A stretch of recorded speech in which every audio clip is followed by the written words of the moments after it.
Hello दोस्तों, नमस्कार। दिन भर की बड़ी खबर बिना देरी के आपको बताएंगे, जहां सबसे पहले बताएंगे जहर देने की अफवाहों के बीच underworld don Dawood Ibrahim को पाकिस्तान के कराची में अस्पताल में भर्ती कराया गया है। जी हां, बताएंगे सोशल मीडिया पर जमकर वायरल हो रही है ये खबर। साथ ही साथ आपको बताएंगे जहां पर यूरोप में इस्लाम की कोई जगह नहीं। जी हां, इटली पीएम मेलोनी ने मुसलमानों को लेकर फिर दे दिया ऐसा बयान। जी हां दोस्तों, साथ ही साथ आपको बताएंगे जहां पर भारत ने ये करके रच दिया इतिहास। आकाश मिसाइल ने एक साथ 4 टारगेट्स किए हिट। जी हां दोस्तों, और बताएंगे आखिर कौन है वो पाकिस्तानी जो कह रहा है कि भारतीय मुसलमान उसके संपर्क में है और वो उसके लिए जासूसी करते हैं। ये सबसे बड़ा दावा किया है दोस्तों इस पाकिस्तानी शख्स ने। साथ ही साथ आपको बताएंगे जहां पर 1 जनवरी से नहीं कर पाएंगे ऑनलाइन पेमेंट, क्या है वजह है। तो दोस्तों, एक से एक बड़ी जानकारियां बताएंगे, बनेगा वीडियो अंत तक। लेकिन खबरों में आगे बढ़ने से पहले अगर आप भी अपने भारत देश का दिल से समर्थन करते हो और मानते हैं कि मोदी है तो हर चीज मुमकिन है, तो वीडियो को भी कर दीजिए लाइक, चैनल कर दीजिए सब्सक्राइब, बेल आइकन दबाइए, साथ ही कमेंट बॉक्स में लिख दीजिएगा जय हिंद। जी हां दोस्तों, तो चलते हैं पहली और सबसे बड़ी खबर की तरफ, जहां पर जहर देने की अफवाहों के बीच underworld don Dawood Ibrahim को पाकिस्तान के कराची के अस्पताल में करवाया गया है भर्ती। जी हां दोस्तों, इंडिया का most wanted mafia don Dawood Ibrahim को अज्ञात शख्स ने दिया है जहर। हालत है गंभीर, सोशल मीडिया पर जमकर वायरल हो रही है ये खबर। आपको बता दें, मुंबई के ताज होटल में 26/11 को हुए आतंकी हमले का मोस्ट वांटेड आतंकी मॉड्यूल के सरगना दाऊद इब्राहिम को किसी अज्ञात शख्स द्वारा जहर दे दिया गया है। माफिया डॉन दाऊद इब्राहिम की हालत गंभीर बताई जा रही है। दाऊद इब्राहिम को जहर दिए जाने की खबर सोशल मीडिया पर तेजी से वायरल हो रहा है। दोस्तों, हमारा न्यूज चैनल इन खबर की पुष्टि नहीं करता है, लेकिन सोशल मीडिया पर वायरल है, इसीलिए हम आपको यह खबर बता रहे हैं। हालांकि अभी तक इसकी पुष्टि पाकिस्तान का किसी भी मीडिया ने नहीं किया है। पाकिस्तान में राष्ट्रीय दैनिक डॉन और जियो टीवी में अभी तक कोई अधिकृत जानकारी सामने नहीं आई है। सोशल मीडिया पोस्ट में बताया गया है कि कड़ी सुरक्षा में दाऊद को कराची के किसी अस्पताल में भर्ती कराया गया है, जहां पर उसकी हालत बहुत गंभीर है। द फ्री प्रेस जर्नल की पिछली रिपोर्ट से पता चलता है कि दाऊद इब्राहिम, जो कभी मुंबई के अंडरवर्ल्ड का राजा था, अब वो गंभीर स्वास्थ्य का सामना कर रहा है और चुनौतियों का सामना कर रहा है। बहरहाल दोस्तों, भारत का ये मोस्ट वांटेड आतंकी अगर वाकई में ऐसा है तो इसके लिए आपकी क्या राय होगी दोस्तों, बताइएगा जरूर। लेकिन जैसा कि आप स्क्रीनशॉट देख पा रहे होंगे, फ्री प्रेस जर्नल में यह खबर छपी है और दूसरी खबर छपी है इसी से जुड़ी न्यूज प्लस 21 पर, जो हम आपको दिखा रहे हैं। बहरहाल दाऊद जैसे आतंकी को लेकर ऐसी खबरें आनी, दोस्तों आप लोग क्या समझते हैं बताइएगा जरूर। अगली खबर की बात करें, जहां पर यूरोप में इस्लाम की कोई जगह नहीं। जी हां, इटली पीएम मेलोनी ने मुसलमानों को लेकर फिर दिया विवादित बयान। बता दें, इटली की पीएम जॉर्जिया मेलोनी एक बार फिर से इस्लाम विरोधी बयान को लेकर चर्चा में आ गई है। प्रधानमंत्री मेलोनी ने इस्लामिक संस्कृति का मजाक उड़ाते हुए कहा है कि यूरोप में इस्लाम के लिए कोई जगह नहीं है। हिंदुस्तान टाइम्स की रिपोर्ट के मुताबिक इटली पीएम ने कहा कि मेरा मानना है कि इस्लामी संस्कृति और हमारी सभ्यता के मूल्यों और अधिकारों के बीच सामंजस्य नहीं है, ये दोनों परस्पर विरोधी हैं। मेलोनी ने कहा कि इटली में इस्लामी सांस्कृतिक केंद्रों को सऊदी अरब द्वारा वित्त पोषित किया जाता है, जहां शरिया लागू है। यूरोप में हमारी सभ्यता के मूल्यों से बहुत दूर इस्लामीकरण की प्रक्रिया चल रही है। इटली पीएम की ये टिप्पणियां रोम में उनकी धुर दक्षिणपंथी पार्टी ब्रदर्स ऑफ इटली द्वारा आयोजित एक राजनीतिक उत्सव की मेजबानी के बाद आई है, जिसमें ब्रिटिश प्रधानमंत्री ऋषि सुनक ने भाग लिया था। दोस्तों, मेलोनी ने क्लियर कहा कि इटली में बने इस्लामिक सांस्कृतिक केंद्रों को सऊदी अरब से पैसे मिलते हैं, सऊदी में शरिया लागू है। इतालवी प्रधानमंत्री ने कहा कि यूरोप में हमारी सभ्यता के खिलाफ इस्लामीकरण की प्रक्रिया चल रही है। जी हाँ, अब ऐसे में दोस्तों, जॉर्जिया मेलोनी की मुसलमान और मुस्लिम धर्म पर किए गए इस टिप्पणी को लेकर आपकी क्या राय होने वाली है? क्या इन्होंने ये वाकई में बड़ा ही विवादित बयान दिया है? क्या कहते हैं आप लोग, बताइएगा जरूर। अगली खबर की बात करें, जहां पाकिस्तान इंटरनेट शट डाउन। जी हां, पीटीआई की आभासी बैठक से पहले फेसबुक, इंस्टाग्राम, एक्स और यूट्यूब को व्यवधान का सामना करना पड़ा। जी हां, इंटरनेट मॉनिटर नेट ब्लॉक्स ने इमरान खान की पार्टी पीटीआई की वर्चुअल बैठक से पहले देश व्यापी इंटरनेट व्यवधान की सूचना दी है। पीटीआई की ओर से कल 17 दिसंबर को विभिन्न सोशल मीडिया प्लेटफॉर्म पर एक वर्चुअल पावर शो का आयोजन किया गया। ऑनलाइन कार्यक्रम रात 9 बजे शुरू होने वाला था। वर्चुअल मीटिंग से कुछ घंटे पहले उपयोगकर्ताओं ने कथित तौर पर इन प्लेटफॉर्मों का उपयोग न कर पाने की शिकायत की। इंटरनेट ट्रैकिंग एजेंसी ने एक्स यानी ट्विटर पर एक पोस्ट में कहा कि लाइव मैट्रिक्स पूरे पाकिस्तान में एक्स, फेसबुक, इंस्टाग्राम और यूट्यूब सहित सोशल मीडिया प्लेटफॉर्मों पर राष्ट्र स्तरीय व्यवधान दिखाते हैं। जी हाँ, जैसा कि आप इस ट्वीट में भी देख पा रहे होंगे, नेट ब्लॉक का ये ट्वीट है। ऐसे में दोस्तों क्लियर देखा जा सकता है कि विपक्ष के किसी भी रैली को या फिर विपक्ष के किसी भी बात को पाकिस्तान की सरकार पाकिस्तान की जनता तक पहुंचाने नहीं देना चाहती और इसीलिए ये सबसे बड़ा साजिश रचा गया है, ऐसा विपक्षियों का मानना है। चलते हैं अगली खबर की तरफ, जहां पर भारत ने रच दिया बहुत बड़ा इतिहास। आकाश मिसाइल ने एक साथ 4 टारगेट्स को किए हैं सक्सेसफुली हिट। जी हां, अपनी स्वदेशी हथियार प्रणालियों को निर्यात करने की इच्छा रखते हुए भारत ने सतह से हवा में मार करने वाली अपनी आकाश हथियार प्रणाली अस्त्र शक्ति 2023 की मारक क्षमता का जोरदार प्रदर्शन किया है, जहां हाल के अभ्यास के दौरान एक ही फायरिंग यूनिट के एक साथ 4 मानव रहित लक्ष्यों पर हमला किया और उन्हें नष्ट कर दिया। रक्षा अधिकारियों ने ENI को बताया कि वायुसेना अभ्यास अस्त्र शक्ति 2023 के दौरान इस प्रदर्शन के साथ भारत एक ही फायरिंग यूनिट का उपयोग करके कमांड मार्गदर्शन द्वारा इतनी दूरी पर एक साथ 4 लक्ष्यों को भेदने की क्षमता प्रदर्शित करने वाला पहला देश बन गया है। जी हाँ, उन्होंने कहा कि भारत ने स्वदेशी आकाश मिसाइल प्रणाली की मारक क्षमता का प्रदर्शन किया, जहां एक ही आकाश फायरिंग यूनिट द्वारा एक साथ 4 लक्ष्यों बोले तो मानव रहित हवाई लक्ष्यों को निशाना बनाया गया। यह प्रदर्शन 12 दिसंबर को श्रीलंका वायुसेना स्टेशन में अस्त्र शक्ति 2023 के दौरान भारतीय वायुसेना द्वारा आयोजित किया गया था। अब ऐसे में दोस्तों अपनी भारतीय सेना को इसके लिए कांग्रेचुलेशन अवश्य कहिएगा दोस्तों, और आगे दुश्मनों को टारगेट के लिए ऑल द बेस्ट कहना मत भूलिएगा। साथ ही साथ मोदी है तो हर चीज मुमकिन है, अवश्य कहिएगा। चलतेगा और बड़ी खबर की तरफ, जहां पर पाकिस्तानी जैद हामिद का फिर एक बार विवादित बयान या यूं कह लें सबसे बड़ा दावा उसने किया है कि भारतीय मुसलमान उसके संपर्क में हैं और वो उसके लिए जासूसी करते हैं। जी हां दोस्तों, पाकिस्तानी रक्षा विश्लेषक जैद हामिद का सबसे बड़ा दावा, उसने सबसे बड़ा बयान दिया है कि भारतीय मुसलमान मेरे संपर्क में है और वो मेरे लिए जासूसी करते हैं। जी हाँ, क्या आप भी जैद हामिद की इस बात को सीरियसली लेते हैं दोस्तों? क्या ये वाकई में जो कह रहा है, क्या ऐसा हो सकता है कि भारतीय मुसलमान उसके संपर्क में होंगे, या कहीं ना कहीं ये बहुत बड़ी साजिश रचने की कोशिश कर रहा है ताकि भारत में तहलका मच सके? इस प्रकार के बयानबाजी को सुन करके बहरहाल दोस्तों अगली खबर की बात करें, जहां पर NIA ने RSS स्वयं सेवक श्रीनिवासन हत्या मामले में आरोपियों के खिलाफ लुकआउट नोटिस जारी किया है, जिसमें आरोपियों के नाम मोहम्मद याजेर अराफात, मोहम्मद अब्दुल रशीद, मोहम्मद वहाब, मोहम्मद मंजूर, मोहम्मद अयूब है। ये सभी प्रतिबंधित इस्लामिक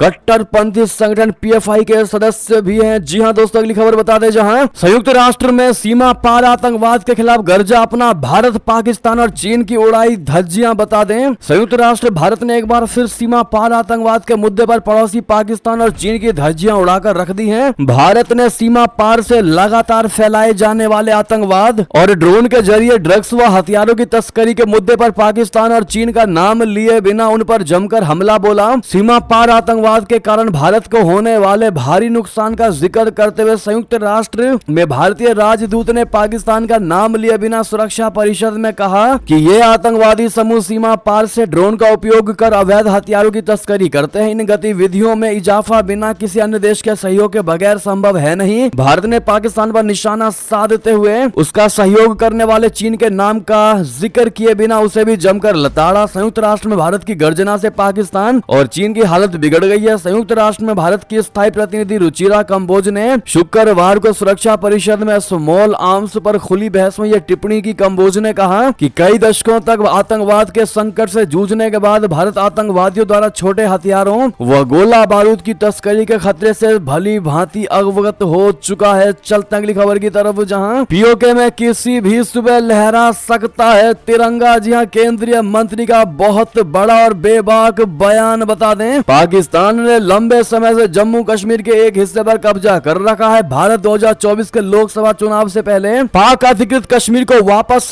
हासिल कर पाएगा, इसको लेकर देश में एक नई बहस ने जन्म ले लिया है। दरअसल गृह मंत्री अमित शाह ने संसद के शीतकालीन सत्र में एक बिल पर चर्चा के दौरान POK को लेकर बड़ा बयान दिया है। इसके बाद अटकलों का दौर शुरू हो गया है। वहीं अब केंद्रीय गृह राज्य मंत्री निशिक प्रामाणिक ने एक न्यूज चैनल को दिए इंटरव्यू के दौरान POK को लेकर बड़ा बयान दिया है। उन्होंने कहा है कि पाकिस्तान अधिकृत कश्मीर यानी POK में किसी भी दिन किसी भी क्षण तिरंगा लहरा सकता है। गृह मंत्री अमित शाह के बयान को लेकर निशित प्रामाणिक ने कहा कि प्रधानमंत्री नरेंद्र मोदी जी और गृह मंत्री अमित शाह जी जैसे सख्त निर्णय लेने वाले हों तो कोई भी फैसला लिया जा सकता है। अगर कश्मीर से अनुच्छेद 370 को उखाड़ फेंका जा सकता है और तिरंगा झंडा लाल चौक में फहराया जा सकता है तो फिर एक दिन आप सुबह उठकर पाकिस्तान पाकिस्तान अधिकृत कश्मीर यानी पीओके में भारतीय झंडे को लहराते हुए देख सकते हैं। कोई आश्चर्य की बात नहीं है। केंद्रीय मंत्री ने आगे कहा कि देश का नेतृत्व दो मजबूत लोग कर रहे हैं जो देश के सम्मान और हित के लिए जरूरी काम कर सकते हैं। उन्होंने ये भी कहा कि बीजेपी पाकिस्तान अधिकृत कश्मीर को भी भारत का हिस्सा मानती है। जी हाँ, उन्होंने कहा कि मोदी शाह जो भी कहते हैं वो अवश्य करते हैं और पूरा करके ही दम लेते हैं। और ये भी एक ना एक दिन एक सुबह आपको देखने को मिलेगा कि पीओके में भारतीय झंडा लहरा रहा है, वो भी बड़ी शान से। जी हाँ, अब ऐसे में दोस्तों जिस प्रकार से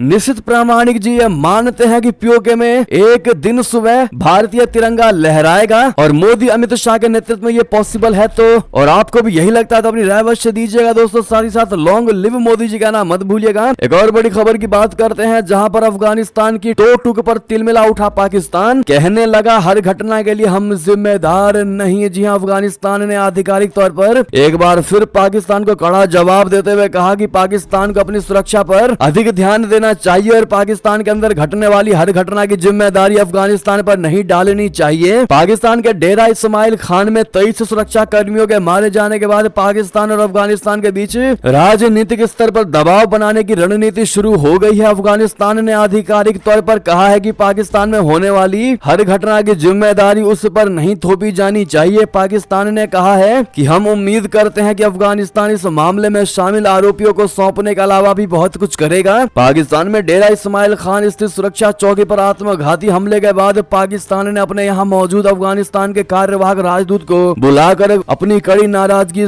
जाहिर की थी। जी हाँ दोस्तों, अगली खबर बताते जहां अमेरिका के लिए लाल कालीन बिछाने के दिन चले गए, अब मुस्लिम देशों में खड़ा नहीं हो सकता अमेरिका। जी हाँ, ईरान का सबसे बड़ा बयान बता दें। ईरानी इस्लामिक रिवॉल्यूशनरी गार्ड कॉर्प्स के प्रमुख मेजर जनरल हुसैन सलामी ने अमेरिका के खिलाफ जमकर जहर उगला है। उन्होंने इजराइल हमास युद्ध के लिए अमेरिका को दोषी ठहराया है। ईरानी जनरल ने कहा है कि इस युद्ध का असली मास्टर माइंड अमेरिका है। अमेरिका के इस समर्थन पर इजराइल ने गाजा पट्टी पर हमले का साहस किया है। उन्होंने दावा किया है कि इजराइल के गाजा पर आक्रमण के कारण अमेरिका मध्य पूर्व में अकेला पड़ गया है। जनरल सलामी ने दावा किया कि अमेरिकी अपना सामान पैक कर रहे हैं और इलाके से दूर जा रहे हैं। उन्होंने कहा कि मध्य पूर्व पर कब्जे के लिए सिर्फ हथियार और पैसे ही पर्याप्त नहीं है। ईरान के अज्ञात शहीदों को श्रद्धांजलि देते हुए मेजर जनरल हुसैन सलामी ने यह बात कही है। साथ ही साथ अगली खबर आपको बता दे जहां पर अयोध्या में बनने वाली मस्जिद की खबर सुन फूले नहीं समा रहे पाकिस्तानी। सीएम योगी आदित्यनाथ की कर रहे जमकर तारीफ। बता दें उत्तर प्रदेश के अयोध्या में भारत के इतिहास की सबसे बड़ी मस्जिद बनाने की खबर सामने आई। इस मस्जिद की बुनियाद मक्का के पवित्र काबा में नमाज पढ़ने वाले इमाम हरम रखेंगे। ऐसे में मक्का के इमाम भारत आएंगे। अयोध्या में बनने वाली इस मस्जिद का नाम मस्जिद मोहम्मद बिन अब्दुल्ला होगा। इस मस्जिद में दुनिया की सबसे बड़ी कुरान भी होगी जो 21 फीट ऊंची और 36 फीट चौड़ी होगी, जैसा कि हमने आपको कल बताया था खबर में। लेकिन आपको बता दें इसी खबर पर पाकिस्तान की कई वीडियोस निकलकर सामने आ रही है। इसी बीच एक वीडियो में कुछ पाकिस्तानी युवक अपनी सरकार को भारत से सीखने की सलाह देते नजर आ रहे हैं। कुछ पाकिस्तानी युवक अपनी सरकार को कोसते हुए कह रहे हैं कि पाकिस्तान में अल्पसंख्यकों की हालत क्या है, उनके साथ कैसा सलूक किया जाता है, ये पूरी दुनिया जानती है। लेकिन भारत अयोध्या में देश की सबसे बड़ी मस्जिद का नींव रख दुनिया को दिखा रहा है कि वहाँ सभी धर्म के लोगों को समान इज्जत मिलती है। दरअसल रियल एंटरटेनमेंट नामक यूट्यूब चैनल पर एक पाकिस्तानी युवक कहता है कि अयोध्या भारत के उत्तर प्रदेश में है जहाँ मस्जिद की नींव रखी जानी है। और दिलचस्प बात यह है कि वहाँ के मुख्यमंत्री योगी आदित्यनाथ जी हैं, जिनको लेकर कहा जाता है कि वो सिर्फ हिंदुओं को प्रमोट करते हैं। इसके साथ ही उन पर मुस्लिम विरोधी होने का टैग है। लेकिन उनके राज्य में देश की सबसे बड़ी मस्जिद बना दुनिया भर को अच्छा संदेश देना चाह रहा है। जी हाँ, ऐसे में दोस्तों पाकिस्तानी खुद पाकिस्तान के हुक्मरानों को कोसने लगी और कहा है कि देखो भारत के अंदर सबसे बड़ा मस्जिद बनाया जा रहा है। भारत में भी उत्तर प्रदेश में जहाँ पर मुख्यमंत्री कोई और नहीं बल्कि योगी आदित्यनाथ हैं, जिनको हिंदुओं के नाम पर तुम लोगों ने बदनाम किया है, वास्तव में वो ऐसे नहीं है। आज उन्होंने ये मस्जिद बनवा कर दिखा दिया है कि वो हर धर्म को इक्वली सपोर्ट करते हैं। बहरहाल दोस्तों इन पाकिस्तानियों को लेकर आपकी क्या राय होगी बताइएगा जरूर। अगली खबर की बात करें जहां पर भारतीय क्षेत्र में घुसपैठ की कोशिश करते 2 बांग्लादेशी तस्कर मारे गए। जी हां, पश्चिम बंगाल के नदिया जिले में भारतीय क्षेत्र में घुसपैठ की कोशिश कर रहे 2 बांग्लादेशी तस्कर सीमा सुरक्षा बल की गोलीबारी में मारे गए हैं। अधिकारियों ने रविवार को यह जानकारी दी। उन्होंने कहा कि घटना देर रात कृष्णगंज थाना सीमा के गोविंदपुर में अंतर्राष्ट्रीय सीमा के निकट हुई है। साथ ही साथ अगली खबर बता दें, अमेरिका के उत्तर कोरिया को बड़ी वाली धमकी, कहा परमाणु परमाणु हमला किया तो किम जोंग का साम्राज्य ही मिटा देंगे। जी हाँ, अमेरिका ने उत्तर कोरिया को चेतावनी दी है कि अगर उसके या उसके सहयोगियों के खिलाफ कोई भी परमाणु हमला हुआ तो वो जवाबी कार्रवाई करेगा। अमेरिका ने कहा कि उत्तर कोरिया का परमाणु हमला अस्वीकार्य है, अनएक्सेप्टेबल है और इसके कारण किम जोंग के शासन का अंत होगा। दक्षिण कोरिया के साथ संबंधों को महत्वपूर्ण बताते हुए अमेरिका ने कहा कि कोरिया गणराज्य के खिलाफ DPRK के किसी भी परमाणु हमले का तीव्र, जबरदस्त और निर्णायक जवाब दिया जाएगा। अमेरिका ने हाल ही में ही दक्षिण कोरिया को एक परमाणु पनडुब्बी सौंपी है। यह पनडुब्बी उत्तर कोरिया के खिलाफ दक्षिण कोरिया की सैन्य क्षमता में जबरदस्त बढ़ोतरी करेगा। अमेरिका और दक्षिण कोरिया ने हाल ही में उत्तर कोरिया की परमाणु आक्रामकता का सामना करने के लिए साझा रणनीति बनाने पर सहमति जताई है। साथ ही साथ अगली खबर बता दें, पाकिस्तान की सड़कों पर रोज हंगामा, ट्रैफिक लाइट्स तक बनवाने के पैसे नहीं। जी हाँ, गले तक कर्ज में डूबा पाकिस्तान अब अपने शहरों की यातायात व्यवस्था तक को दुरुस्त नहीं रख पा रहा है। पाकिस्तान के महानगरों में से एक कराची शहर के ट्रैफिक लाइट्स की हालत खस्ता है। सड़कों पर हर रोज ट्रैफिक नियमों की धज्जियां उड़ाई जा रही हैं। पाकिस्तान के सिंध प्रांत के कार्यवाहक मुख्यमंत्री सेवानिवृत्त न्यायाधीश मकबूल बकर को ट्रैफिक अधिकारियों ने बताया कि कराची में अधिकांश ट्रैफिक सिग्नल लाइट्स खराब हैं। पाकिस्तान के अखबार डॉन की रिपोर्ट की माने तो कराची में 9500 किलोमीटर का सड़क नेटवर्क है, जहां 40 लाख मोटर बाइकों सहित 65 लाख वाहन चलते हैं। अब ऐसे में दोस्तों ऐसी चीजों में ही देखी जाती है कि पाकिस्तान की क्या स्थिति है, लेकिन उसके बावजूद भी, रस्ती जलने के बाद भी पाकिस्तान का बल ज्यादा दिखाई नहीं दे रहा। उसकी बातें आज भी बड़ी बड़ी ही नजर आती हैं। अगली खबर की बात करें, जहां पर आतंकवादियों और हत्यारों को ना दे वोट। जी हां, पीएम हसीना ने विपक्षी BNP पार्टी पर साधा ये कहकर निशाना। बांग्लादेश में 7 जनवरी को आम चुनाव होने हैं, इसको लेकर पूरी तैयारियां चल रही हैं। इस बीच प्रधानमंत्री शेख हसीना ने रविवार को कहा कि BNP और उसके सहयोगी आगजनी हमलों और हत्या करके लोगों का दिल नहीं जीत सकते। विजय दिवस के मौके पर सत्तारूढ़ आवामी लीग द्वारा आयोजित एक चर्चा के दौरान हसीना ने यह टिप्पणी की। बांग्लादेश ने 1971 में पाकिस्तान से अपनी आजादी की याद में शनिवार को विजय दिवस मनाया था। जी हाँ, इतना ही नहीं, आपको बता दें कि बांग्लादेश विजय दिवस पर उप उच्चायुक्त अंदलीब ने PM मोदी हसीना के व्यक्तिगत संबंधों पर कई सारी बातें कही। दोस्तों, उन्होंने कहा कि प्रधानमंत्री नरेंद्र मोदी और मेरी प्रधानमंत्री शेख हसीना के बीच आपसी विश्वास और सम्मान पर आधारित अद्भुत व्यक्तिगत संबंध है। इसीलिए ये बहुत महत्वपूर्ण है कि जब दो पड़ोसी देशों के 2 शासनाध्यक्ष एक दूसरे का सम्मान करते हैं, उनका एक दूसरे से बहुत अच्छा संपर्क है, जरूरत पड़ने पर वे एक दूसरे से बात कर सकते हैं। ये वास्तव में रिश्ते को मजबूत करता है। अगली खबर की बात करें, जहां बाबरी पर 1858 में निहंग सिखों ने किया था कब्जा, अब उनके वंशज राम मंदिर में चलाएंगे लंगर। बता दें, जिन निहंगों ने 1858 में बाबरी मस्जिद पर कब्जा किया था,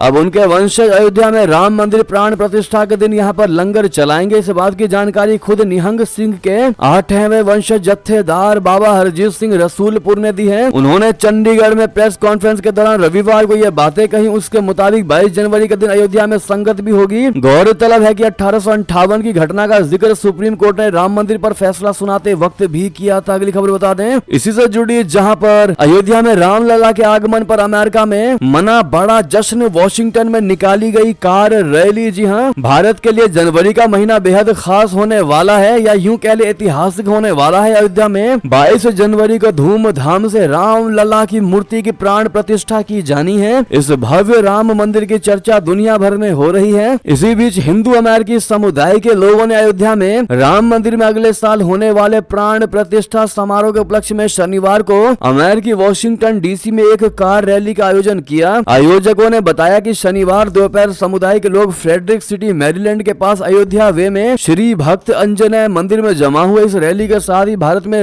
राम मंदिर के निर्माण की खुशी में महीने भर के कार्यक्रम की शुरुआत भी हो गई है। विश्व Hindu Parishad of America DC chapter के अध्यक्ष महेंद्र सापा ने कहा कि हिंदुओं के 500 साल के संघर्ष के बाद अयोध्या में भगवान श्री राम मंदिर का उद्घाटन किया जा रहा है। हम इसी खुशी में अगले साल जनवरी 20 तक को लगभग 1000 अमेरिकी हिंदू परिवारों के साथ वॉशिंगटन में एक ऐतिहासिक उत्सव आयोजित कर रहे हैं। ऐसे में दोस्तों, आप भी अगर वाकई में खुश हैं अयोध्या में रामलला के आगमन को लेकर, तो भारी मात्रा में जय श्री राम कह दीजिएगा। चलते अगली खबर की तरफ, जहां रूस कर सकता है नाटो पर कभी भी हमला। जो बाइडेन के इस बयान को पुतिन ने बताया बकवास। बता दें, रूसी राष्ट्रपति व्लादिमीर पुतिन ने अमेरिकी प्रेसिडेंट जो बाइडेन पर जबरदस्त हमला बोला है। उन्होंने जो बाइडेन को इस बयान को बकवास बताया है, जिसमें उन्होंने रशिया द्वारा नाटो पर हमले का प्लान बनाने का दावा किया था। बाइडेन का ये बयान ऐसे समय सामने आया है जब वाकई में राष्ट्रपति चुनाव होने वाले हैं अमेरिका में। बाइडेन का ये बयान सामने आने के बाद पुतिन ने इस पर अपनी प्रतिक्रिया दी है। व्लादिमीर पुतिन का कहना है कि नाटो पर हमला करने की रूस की योजना के बारे में जो बाइडेन की टिप्पणी पूरी तरह बकवास है। उन्होंने कहा कि रूस को नाटो सैन्य गठबंधन से लड़ने में कोई दिलचस्पी ही नहीं है। साथ ही साथ दोस्तों आपको ये भी बता दें कि अमेरिका के खिलाफ प्राग हाईकोर्ट पहुंचे निखिल गुप्ता।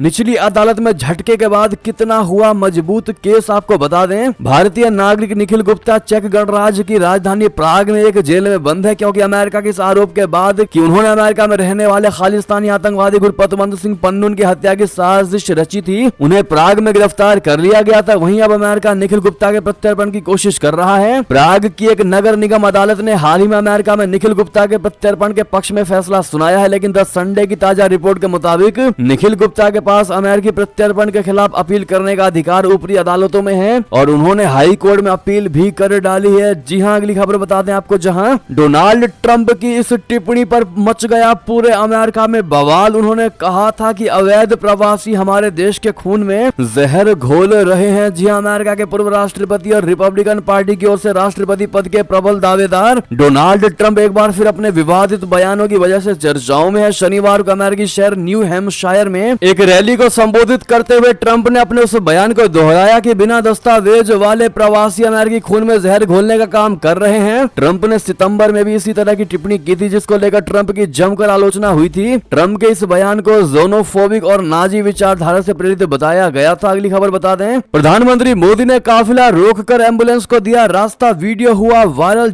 हो रही जमकर तारीफ। बता दें, प्रधानमंत्री नरेंद्र मोदी जी 2 दिवसीय दौरे पर अपने संसदीय क्षेत्र वाराणसी पहुंचे, जहां रविवार को दोपहर 2:53 पर वाराणसी पहुंचने के बाद एयरपोर्ट पर मुख्यमंत्री योगी आदित्यनाथ और केंद्रीय मंत्री धर्मेंद्र प्रधान ने एयरपोर्ट के प्रांगण पर उनका स्वागत किया। स्वागत करने के बाद प्रधानमंत्री सड़क मार्ग से शहर के लिए प्रस्थान किए। प्रधानमंत्री का काफिला वाराणसी एयरपोर्ट से छोटी कटिंग मेमोरियल मैदान के लिए निकला था और NH 56 से एयरपोर्ट संपर्क मार्ग पर था। सड़क किनारे मौजूद लोगों द्वारा गुलाब की पंखुड़ियां छिड़कते हुए प्रधानमंत्री का स्वागत किया जा रहा था। इसी दौरान अचानक प्रधानमंत्री का काफिला रुक गया। प्रधानमंत्री का काफिला रुकने के बाद लोग आश्चर्य में पड़ गए। हालांकि प्रधानमंत्री का काफिला धीमा होते ही एक एम्बुलेंस तेजी से आगे बढ़ती है, जिससे लोगों को पता चलता है कि प्रधानमंत्री ने एम्बुलेंस को रास्ता देने के लिए अपना काफिला रुकवा दिया था। प्रधानमंत्री द्वारा एम्बुलेंस को रास्ता देने के लिए काफिला रोके जाने का वीडियो सोशल मीडिया पर जमकर वायरल हो रहा है, जिसका भारतीयों द्वारा दोस्तों जमकर तारीफ भी की जा रही है। बहरहाल इस पर आपकी क्या राय होगी बताइएगा जरूर। अगली खबर बता दें, लखनऊ पहुंची दिल्ली पुलिस की anti terror unit, Sagar Sharma के परिजनों से हुई पूछताछ। बता दें, संसद की सुरक्षा में सेंध लगाने वाले सभी आरोपियों से पुलिस हिरासत में पूछताछ कर रही है। सीआरपीएफ के डीजी अनीश दयाल की अध्यक्षता में बनी कमेटी की देखरेख में दिल्ली पुलिस की एंटी टेरर यूनिट इस मामले की जांच में लगी हुई है। इसी सिलसिले में यूनिट की एक स्पेशल टीम संसद में कलर स्प्रे करने के आरोपों में शामिल सागर शर्मा को लखनऊ स्थित घर पहुंची। वहां उसके परिजनों से पूछताछ की जा रही है। सागर जिस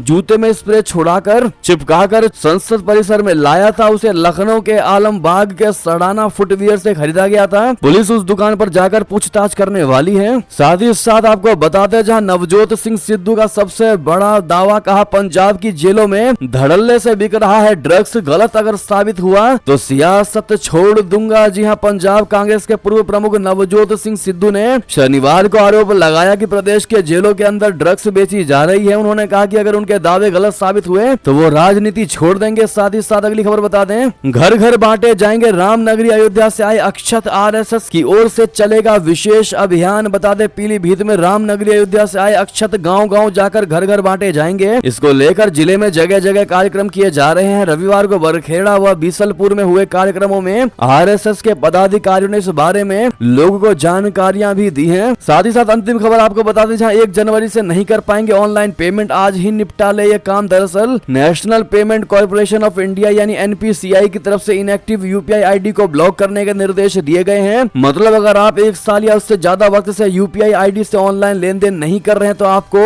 आपकी UPI ID को 31 दिसंबर से ब्लॉक कर दिया जाएगा। मतलब आप 1 जनवरी 2024 से इस्तेमाल ना की जाने वाली ID को ब्लॉक कर दिया जाएगा। जी हाँ दोस्तों, दरअसल गूगल पे, फोन पे और पेटीएम जैसे प्लेटफॉर्म ऑनलाइन पैसे भेजने के लिए UPI ID का इस्तेमाल करते हैं, जो मोबाइल नंबर से लिंक रहता है। ऐसे में कई बार ऐसा होता है कि लोग ID बना लेते हैं लेकिन यूज नहीं करते, जो काफी सालों काफी टाइम से जिसको यूज नहीं किया जा रहा है दोस्तों, उनकी IDs को ब्लॉक कर दी जाएंगी। अगर आप डेली पेमेंट करते हैं या हफ्ते में, महीने महीने में पेमेंट करते तो आपको चिंता करने की कोई आवश्यकता नहीं है। बहरहाल ये थी की सारी बड़ी खबरें। आपको हमारी खबर कैसी लगी, आशा करता हूँ बहुत अच्छी लगी होगी। अगर थोड़ी भी अच्छी लगी है तो इस वीडियो को दोस्तों में, भाइयों में, साथियों में, रिश्तेदारों में शेयर अवश्य कर दीजिएगा और अभी कर दीजिए इस वीडियो को लाइक, चैनल को कर दीजिए सब्सक्राइब, बेल आइकन दबाइए, साथ ही कमेंट बॉक्स में लिख दीजिएगा जय हिंद जय भारत। और यहाँ तक बने रहने के लिए आप सभी का बहुत बहुत धन्यवाद।